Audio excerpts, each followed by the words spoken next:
and Robinson here, Councillor Sinclair, is coming over via the internet. Have we any conflicts of interest? Being none.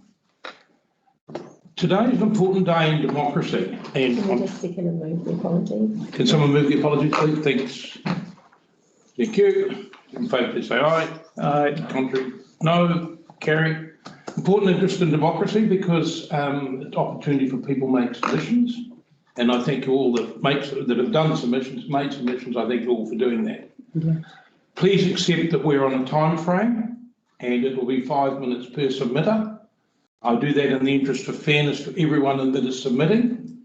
So it's not to thwart democracy, but to control the meeting and get through the work we have today and help everyone. So I just make that comment before we start. So we're going to start off, we're going to... Who is it? Do you want to Chris first? Oh, I'll do that later. Chris first on the... Teams right here, so these are your numbers. Yep, okay, thank you. With Yvonne and Alice from the team number. Okay. Is Chris on the coming up? Who are we doing first, Chris? Chris Bostock. Chris Bostock, page 181. Well, thank you. Sorry, I should have said that. I'll get better as the day goes on. I can break in and I can solve that. Okay.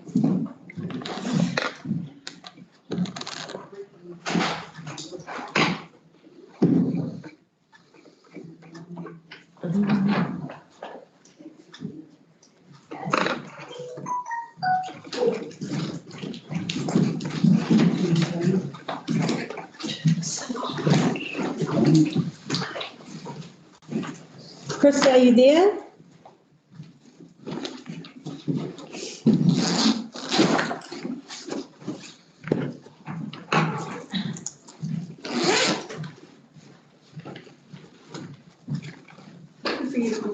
Can you hear me? Yes, we can. Unfortunately, I have a bit of trouble. It's on my wife's computer. I'm having a bit of trouble getting the camera. There you are. Okay, fine. Look, we've got Sandra. Morning. First up, it's always a pleasure, isn't it? Yeah. Sandra on the phone. Carry on, Chris. Can you hear me? True? Yes, we can hear you. Okay, right. So how would you like me to start? However you want to start. Okay, well, I've got a property. My wife and I bought a property at 151 Captain Cook Road on the waterfront. It doesn't have room to put a tractor, trailer, or anything like that, so I've managed to get a sea leaves in.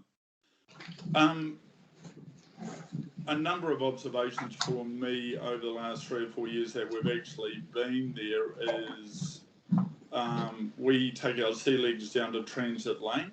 Its disruption to traffic is minimal. We have good visibility. The sea leaves only operates at about 4 kilometres an hour. We're able to access the beach immediately without having to use a trailer, tractor, interference, and we can stop for any potential people on the beach. That taken away from us would cause me all sorts of concerns. We have a ramp only 4 or 5 doors down, which is unusable. Nobody uses the ramp next to the stairs on the wall. A, it's got barriers, and B, somebody's put a seat on the side of the ramp, which makes it inaccessible. So, and then of course we have parking also in front of the ramp, so we couldn't use that as an access point. So that ramp there doesn't seem to work at all.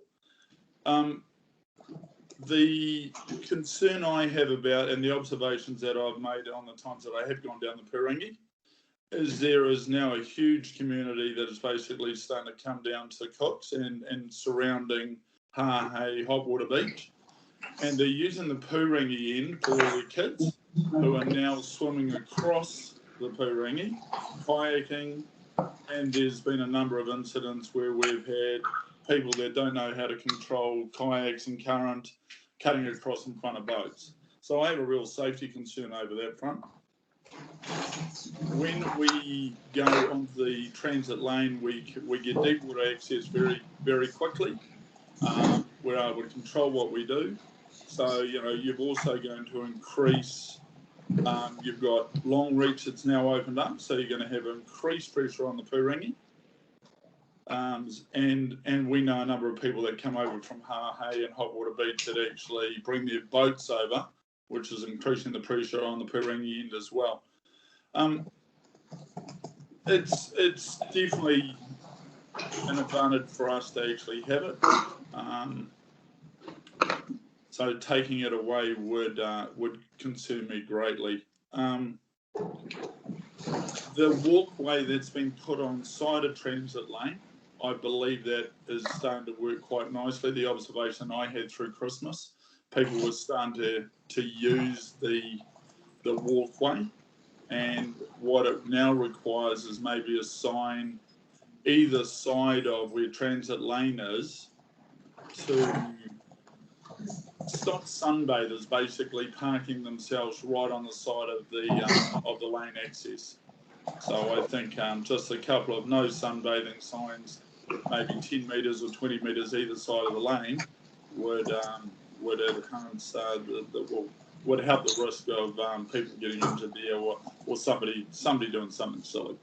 So I think that would help.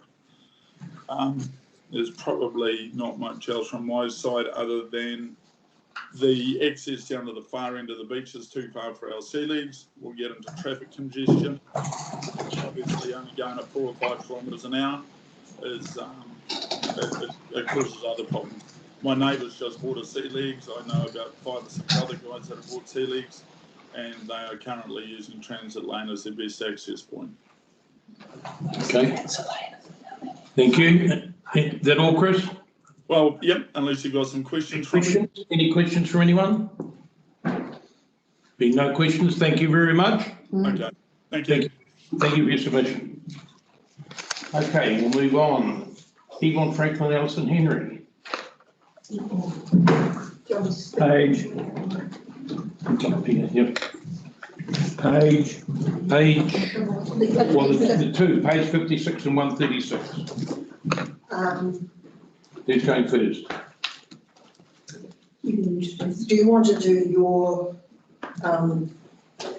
this is on the community. Yvonne's on page 136. Community fund? All right. That could be Alison's one.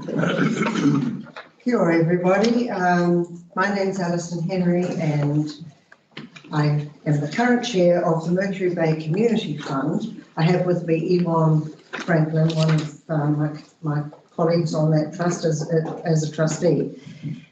We've been to the community board a number of times about pensioner housing. Our trust administers 9 pensioner units for those people who are not from Mercury Bay, here in Whitianga.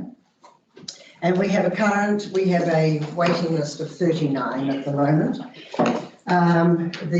We have spoken with the community board about the need for pensioner housing quite frequently since about 2016. Not quite 100 years. We've been talking with the council and doing our own homework to identify land that might be suitable. It would not be possible for us to buy land to create more pensioner units. So we've been looking at land that we might be able to lease from council and build the units accordingly, which is what the current situation is. The 9 units sit on council land, we lease that, and we own the buildings. And we'd like to repeat that. We've been looking at a number of parcels of land around the community, and there are not very many. The one we're looking at the moment is the School Road Reserve, and we would really like to, that's what our submission is based on. I'm not reading the submission, I'm taking that as read. Yeah. Would you like to describe what the... Well, just a little bit of background. The Community Fund Trust in 2016 talked to the Community Board about the School Road Reserve, and in actual fact presented a concept plan that incorporated the existing arts centre, associated car parking, and the provision of about 10 units. that plan can actually be modified and more units could be placed in there. What we see is the School Road Reserve is currently recreation reserve. And we feel that the board should consider changing it to local purpose reserve because it's clearly been identified that it's underutilised as recreation. So if it could be looked at as local purpose reserve, that's there for all the community to use.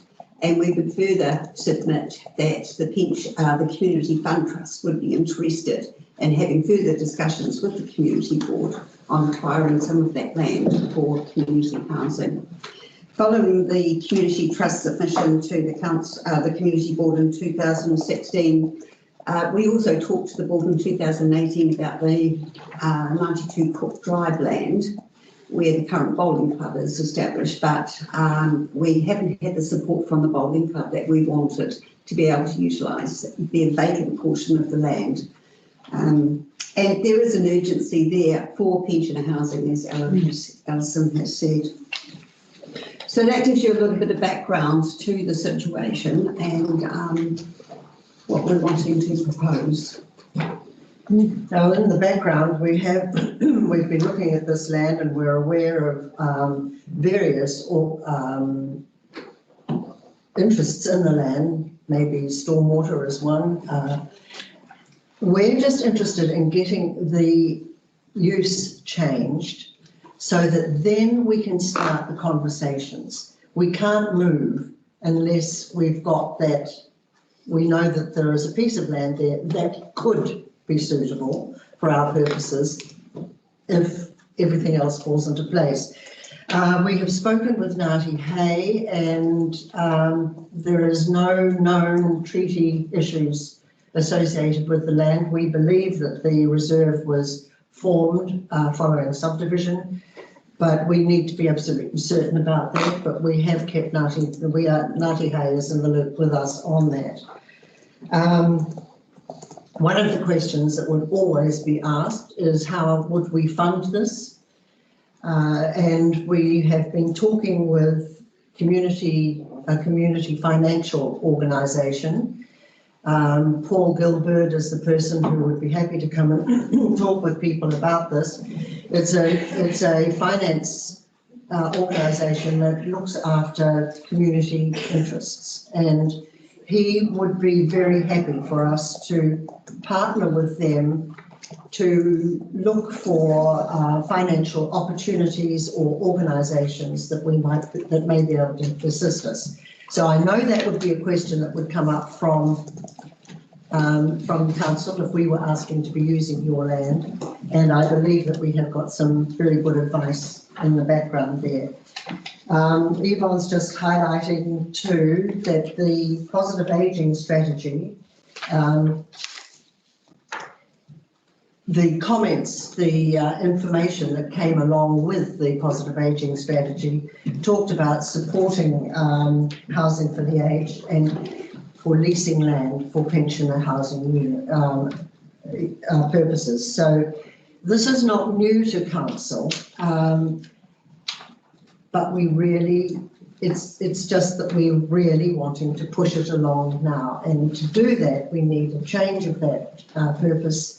And then we will be back to the community board and once again we'll start the conversations. And we are aware that there is a significant process to go through to change the reserve status. It's a similar process that the board went through for St John's on Mercury Reserve a couple of years ago to change it from recreation to local purpose. You've got about a minute left. We're prepared to fund all that change. We're not looking at for money from council, we're looking for support in providing land, and this is one way that would happen. Now, Howard, you've got 30 seconds. Do you want to ask? Well, yeah, no, we'll take questions. Any questions? That's clear. Got any questions, Terry? No, I'm listening. They are listening. Writing notes. So, how many units, so you showed a plan there before, how many units was that? I'll give you that plan to have that. That was done in 2016. That's showing 10 units. Yeah. We believe that we could get another 4 units in Yeah. Four or more. We have, one of our trustees is Dave Howard, who's a local person who does this sort of work. Drafting. Okay. Yeah, Yeah, but we could revisit that plan and get more units on there. That's, yeah. Are they single stage or double? Single level. Single level. Okay. and they're for people who have their pension and nothing else. The people who are our tenants are in that situation, and they're single units and they have nothing. Virtually, they cannot afford commercial rent. So it would be targeted at that specific. Absolutely. Yes. Right. Any further questions? Thank you very much. Thank you. Thank you. Thank you. Thank you. Thank Mr. you. Chair. Nice to see you. Thank you, everybody. Okay, we're going to move on. Wendy Helms, please. No, Yvonne's I've going got to my do his. signature. Sorry, you got double time then. You gave one submission. That's what I understood. So you've had 10 minutes. No, everyone has a separate I have a submission. separate submission. I'm a separate submitter. I understood you were both submitting. All right, I'll take it. But I'll note here, if it's going to be double submission, It's a let me different, know. it's Yeah, a complete. yeah, but I gave you 10 minutes thinking it was a double submission. I had it marked Oh, off. thank you. So you got extra time because you were going together. Okay, we'll take it. I'll be very quick. Because you both came up together, so I took it as a double submission. Sorry. Okay, there you go. Okay. 56. Robinson Road Reserve, very quickly. My submission relates to lot 52 at 74 South Highway East. It's shown as 2B Robinson Road in the draft reserve management plan and as local purpose reserve.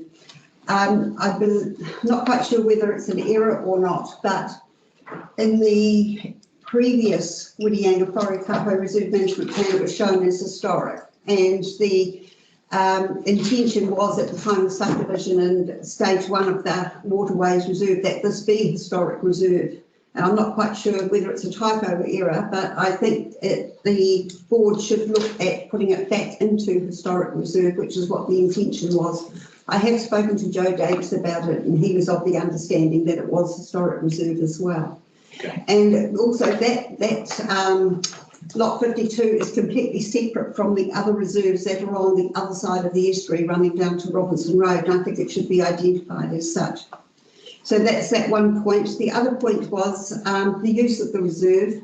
The board is probably aware that it's adjacent to 6 properties that are accessed down a private road, and there is no access apart from water to the general public, and there has been discussions in the past about a bridge or boardwalk going across, so public can access that. We bought our property knowing that there was no public access there. In terms of pedestrian, we did know that it was accessed by water, and we did our due diligence as such. The reserve is accessed down a right of way through our property by council for maintenance purposes only, and that's used very minimally. In actual fact, ourselves and the residents all maintain that reserve. We have a mower, we do the whole reserve because the council contractor spent about 15 minutes doing a quick whip around. And when we bought our property, we had grass 1 metre high full of blackberry behind on the reserve, and we've spent considerable time clearing it and are quite happy with the other residents to continue maintaining that. And we would do that at our cost. So we are open to further discussion with the community board on that basis. We would like to be in the loop if there is going to be any development of any type on that reserve, in particular to forming public access, because it would have a detrimental effect on our property. And we have received submissions from other property owners within that area as well, along similar lines. Any questions? Any questions? No. Okay. Thank you, Yvonne. Thank you. Thank you. Okay, now we'll move on to Wendy. Thank you. What number? Page 42. Page number, sorry, is 42. Kia ora. My name is Wendy Helms and I'm the sole owner of Cathedral Cove Drive Limited, operating out of Pāhei under the TCDC concession. since 1992. I am a permanent resident in Hahe and have been since 1990. We are a paddy dive centre. Since 2004, we've operated from a commercial premises in Hahe, which has allowed us to do full paddy courses, trips, and Hahe Tennis and Sports Club memberships and bookings, and also act as a volunteer information centre for all the visitors into Hahe, where we are a registered adventure activity operator with WorkSafe and audited annually. Both Russ and myself have been actively involved in the Hahe community for more than 30 years, being active members with the Hot Water Beach Surf Life Saving group in Hot Water Beach, Hahe Tennis and Sports Club Committee, and Russ was a volunteer Hahe firefighter for 6 weeks short of 25 years. The activities that we have diving, snorkeling from Wigmore Reserve, Quarry Point Boat Ramp and Pulangi Reserve.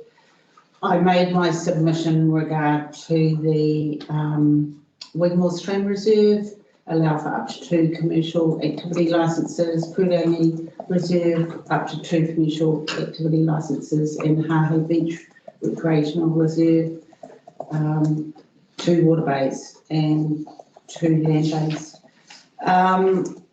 We've operated the snorkeling business as one single entity. As a result of the last 5 years of my life, I'd like to split the business and sell the scuba diving section.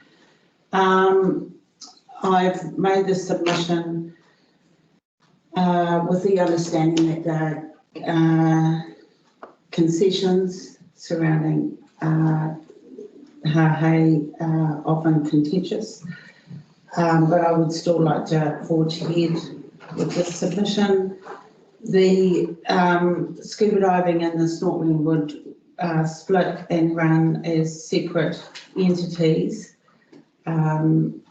Basically, the diving section runs from commercial, and all the divers meet on their commercial premises. We do the briefing at the store. Gear is all sorted and stored at the store and distributed, washed up post-dive, debriefed, etc. from a commercial dive site. The divers park up and leave from the commercial premises. The only time council land is used for the diving section is to literally launch the boat and retrieve, and to park up the trailer and boat, trailer and tractor, I should say, for approximately 1 to 2 hours. These trips are run 2 to 3 times daily. It's the same as on the Pulangi. Josh Cochrane is a freediving instructor. He's my son, and would continue operating the snorkeling freediving with the other second boat. Everything would stay as per usual. They would just be run by 2 different operators, one being myself and Josh, and the other being someone who might choose to buy into the diving section. It's already operating in this exact way under the single commercial operator's licence. At the moment, 4 of the commercial activity licences are being used full-time in Hahe by the 4 water activities, with 1 very rarely being used. The impact of me splitting the dive and snorkel business would not change the frequencies of use of council land. I've included the proposal of split in my submission. Thank you. Questions of Wendy? Any questions of Wendy? All good, thank you. Yeah. All good, thank you. Thanks, Wendy. Thank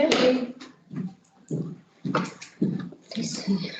4 is Gilbert Bannon. Now Gilbert is going to get 10 minutes because he's submitting a poem as part of himself and current reserve. I'll make that very clear from the start. Page 1 is on page 225 and the other is page 239. They're not all as lucky as Alison Henry.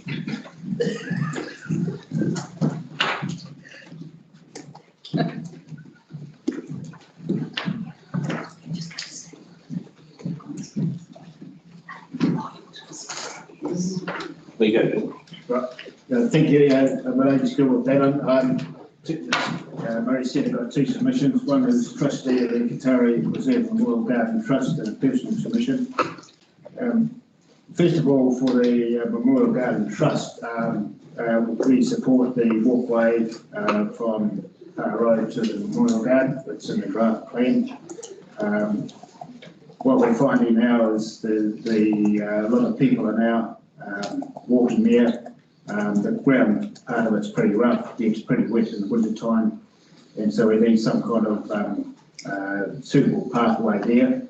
And obviously we'd like it done reasonably quickly, but we know council has funding constraints, but just talking with the chair of the community board and Alan Tiplady recently, we'll look at what construction of the park could be and come up with a cost, and we'll look at funding options, because I think the Memorial Garden will be able to help out, and also there's other avenues we can obtain funding from.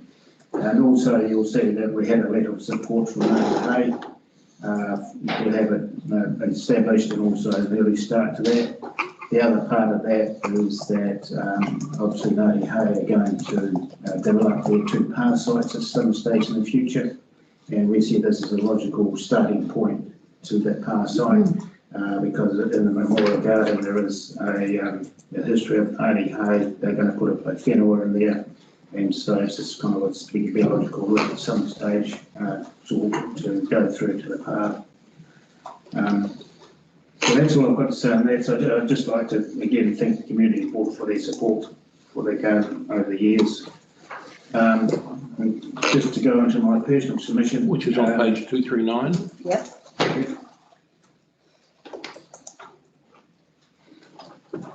Just Terry is there, I just kind of concur with my comments as trustee of the Memorial Garden regarding the walkway, so I won't repeat those.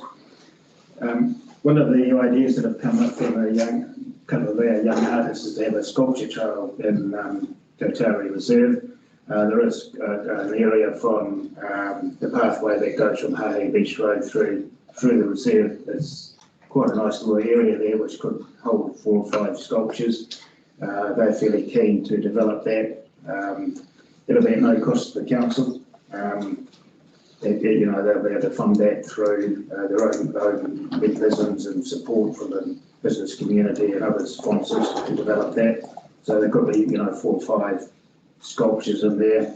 There could also be like the sculpture park at Mercury, where there's kind of little boards there with various sayings from important people where you could have quotes from various artists there and so forth. And you've got the likes, Mercury Bay Artiscape, Waikato, Creative Waikato, Creative Mercury Bay. One of those could own set to make sure it's done properly and so forth. Just to add to that, one of the things that's been looked at in Hahe, working with a couple of other people, is to have some notices around the place at various historical points in the village. And like the church restaurant was, built in about 1890 or something, was deconstructed more by board and reconstructed in Hahe. With that, like Crown Lynn were looking for clay up Grange Road. Grange Road was named after the person, Dr. Grange, who was actually working for Crown Lynn. So there's a whole lot of little things like that. And if you had, people walk in the car park, go through the sculpture trail and pass these other bits, plus the development of the park, it's just going to add to the flavour for visitors. The Hahe Village Green, a couple of points there. Opposed to any skate ramps being there, and also the proposed scooter track around the tennis courts. Around the tennis courts, you've got there's barbecue tables, there's a basketball hoop, there's a block wall which people have tennis balls up against, and a pathway that goes through the Grayson. So I don't think there's any actually room for a scooter track around there. The village green is fully utilised, I think now. I don't think we need any other additional activities in there. And also one of the issues that needs to be looked at is just the car parking in that area. There's a lot of people park there going to Cathedral Cove, and we may need to look at how that could be changed. I did ask the Ratepayers Association to look at that a few years ago, but I don't think they've bothered to take it any further. Hahe Beach Reserve, this favourite topic here, couple of things, more than that. Access to the beach, I think we need to look at how we handle that for disabled people. We need kind of like a switchback, concrete pathway down to the beach in a couple of places. Just at the moment, there's no way they can get down to the beach there. Support the 2 water and 2 land-based activity commercial licences. Understand there's currently 3 water-based licences, but one's not being utilised. If that's the case, I think it should be cancelled, and just leave the kayaks and the water taxi as the water-based operators. The land-based activities licences could be allocated and made later on to whoever it's appropriate to have them. I think one of the areas down there we need to look at is how we develop that area down there, and that comes on to the bit that we've got at the moment where half that car park's owned by DOC. And when I was on the Ratepays Committee in 2017, we looked at started to look at getting DOC to change that to the council. We did the Grange Road car park in December 2017. That bit of land at the waterfront was going to be completed in April 2018, but we're still waiting. I just wonder whether we need to take some urgency in that, and whether it's the council CEO needs to actually take it up with someone head office, the DOC, get a DOC in Hamlet or something and get it sorted. I think we keep hearing it's got to be surveyed and it's going to happen, but I think we need to push that on so it can actually get the whole area developed properly. And get rid of the freedom campers that park on the beach now, so do that.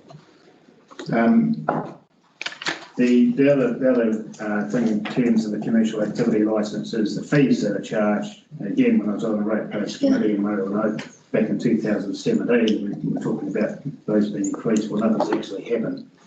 And we hear the council is saying, well, we're short of money. Well, how many tens of thousands of dollars have we've lost because we actually haven't done anything there? And I think some of these the council really needs to take urgency on that and get that sorted and generate the revenue that you should have said that well at the top of the list. So that's all I've got. So just thank you for the time. Yeah, thank you. And, Question to Gilbert. Just make a comment to the councillors from outside the area. If you only got any time to go to Hahe, just have a look at what the community's done at Kotari Reserve. What we're going to have a look. thank you. Thank you. Thank Gilbert. you. Okay, we'll move on to Carolyn Courtney, page 51. Welcome. Hi there, I'm Caroline Courtney. I'm a residential ratepayer in Hahe, and I just thought I'd just speak to my submission. I was going to summarise it, but I think I might be able to get through it more or less intact. So thank you for the opportunity to comment on the draft Mercury Bay Reserves Management Plan, in which TCDC has signalled its intention to investigate the demand for and feasibility of further development of the Hahe Village Green facilities, including the possible relocation of one of the ramps from the former skate park, a concrete scooter track around the tennis courts, and some shade planting. I understand from conversation that I've had with a planner that the council was satisfied with the way it had communicated its intention to investigate these suggestions. But the fact remains that very few residents were aware that they were being invited to consider these ideas and make submissions on them. And I was going to say that should council decide that there is merit in exploring these suggestions further, I'd suggest that flyers are posted on the community hall, library door and tennis courts, as well as the physical village notice board, so that the users of the village green facilities are kept informed of any future developments and or invitations to make submissions.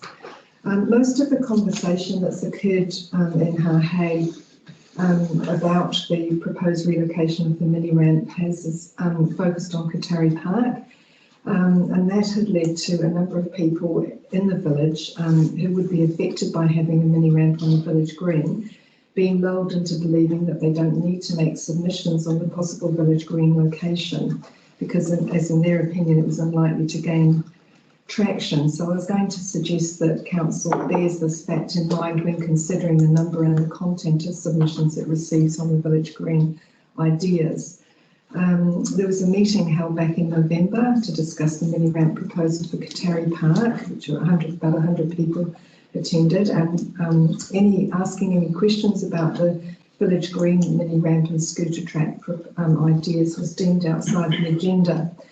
Although Community Board member Jeremy Lomas did mention that he was personally would struggle locating a mini ramp on Village Green at the moment, he said, because he felt there was insufficient space for it. So on the basis that I was able to clarify at that meeting that a mini ramp, what a mini ramp actually is, I just wanted to agree with Jeremy Lomas that there's insufficient room for a 10 metre by 9 metre skate park, half pipe come mini ramp, same thing on the Village Green.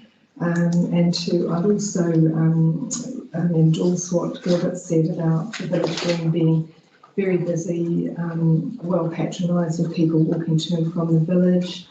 There's tennis, basketball, playground activities, ball games, picnics, and then of course we've got the community hall. There's bridge tuition, yoga, everything, weddings, funerals, etc. And in my opinion, that's plenty of activity for one small grassed area in the heart of a small local community that additionally plays host to tens of thousands of visitors each year.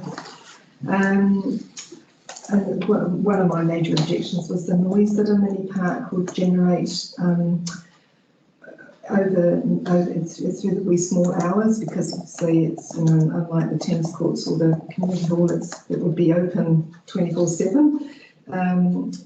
So that noise generated in really small hours would be quite bothersome to neighbours.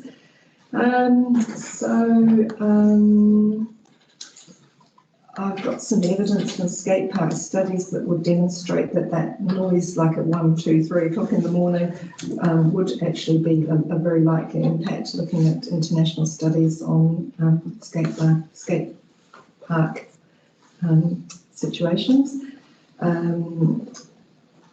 And one of the significant, I'm racing through here, one of the significant pertinent findings of one large international study was that to ensure the success and sustainability of skate park facilities, neighbourhood context matters. So I doubt that many users of the tennis courts are aware that the TCDC is inviting submissions regarding the demand for and feasibility of a scooter rink around the tennis courts. So again, I imagine that it won't receive many submissions on the suggestion, but that shouldn't be taken as tacit approval by them of the idea. And I've got various concerns about a scooter rink going around the tennis court, which again endorses, I think, what Gilbert said. There are pedestrian-only walkways along that area at the present time, frequently used by residents walking to and from the village, the library, the community hall and the beach. And remember that TCDC itself brands Hahe as the walking village. I can't see how or where this section of pathway could be widened to safely take additional traffic in the form of skateboarders, cyclists and scooter riders. And if TCDC did install one of the Whitianga half pipes on the Village Green, as well as a scooter rink around the tennis courts, I suspect the Village Green would become one big speedway loop, for example, as follows: a fast ride down the Grierson Close walkway, onto the scooter rink, up onto the half pipe, back down to finish the scooter rink circuit. Again, I think there's a lot of activity already on the Village Green, and adding speed skateboards and scooters into what is currently a pedestrian mix is asking for nasty accidents. Again, and then I guess my last point is I'm not against a scooter rink. I think a well-designed scooter rink that safely accommodates both younger children on scooters and pedestrians using the park could prove a good addition to Hahe. However, well-designed is the operative term. If TCDC does decide to further investigate the demand for and feasibility of a scooter track for the Village Green, I would urge it to do a thorough and objective investigation, and in particular look to other districts such as Napier City, where they've done a great job incorporating fun, child-friendly cycling, scootering, and road safety training activities alongside separate pedestrian activities. So that's Well done. Yeah. Oh. 5 minutes too. Anyway, that was my. Any questions? Yeah, I got a question. Yeah, Around the mini ramp, etc. the mini ramp. Yes. Have you been offered, is there any other skating opportunities in Hahei apart from that one that if it wasn't allowed, or, I mean? No, not at this present time. There's no mini ramp.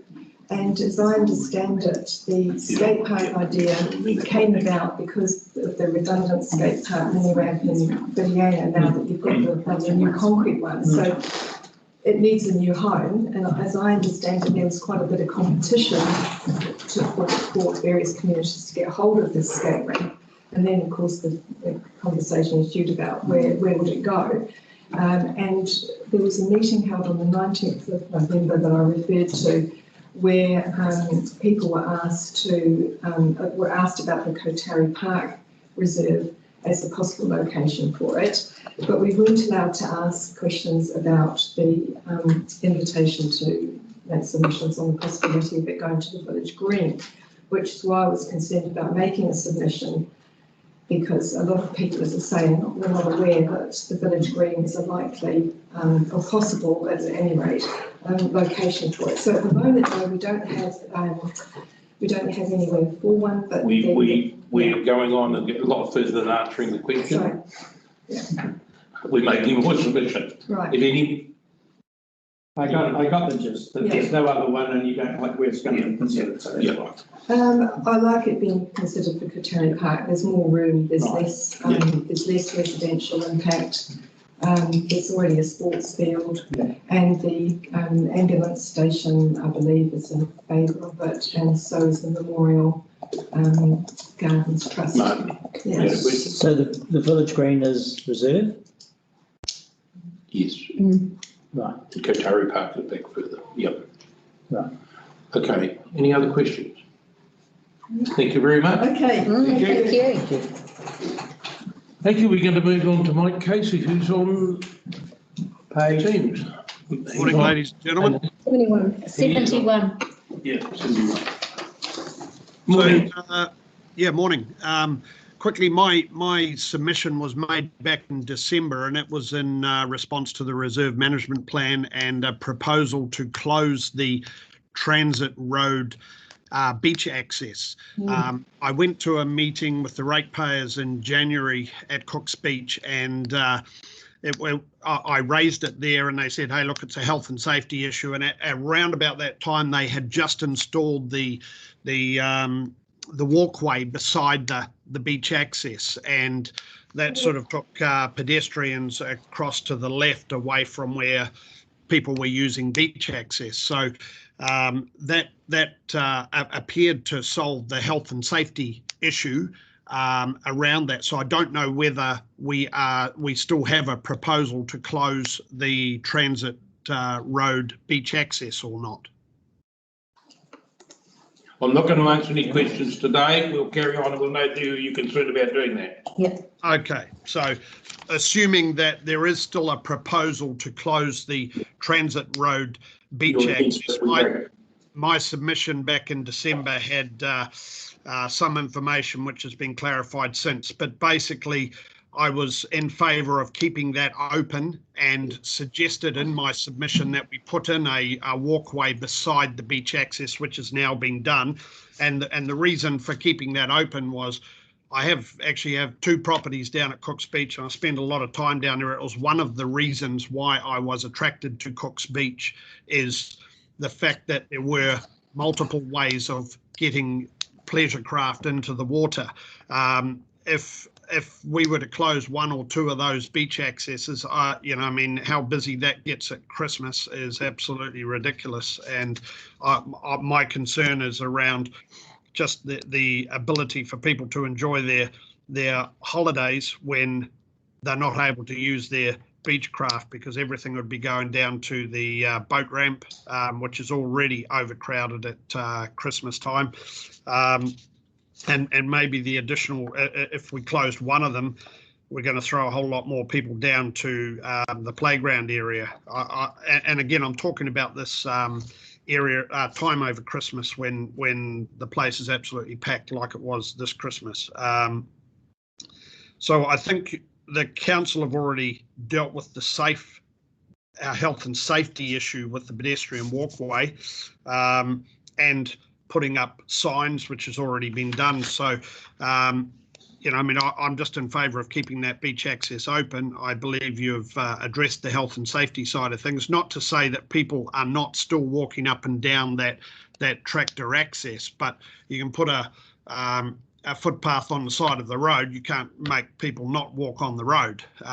They've been doing it for 30 years, so some people just go straight down that beach access. But I believe the providing of the pedestrian walkway, the only thing I hear from people is, is there any chance that could be a boardwalk type of scenario where people can get prams and maybe even wheelchairs down to the beach? But that's not really a part of my submission. So I just wanted to support a safe and cooperative approach to maintaining the third beach access to cater for the increased numbers of visitors to Cook's Beach.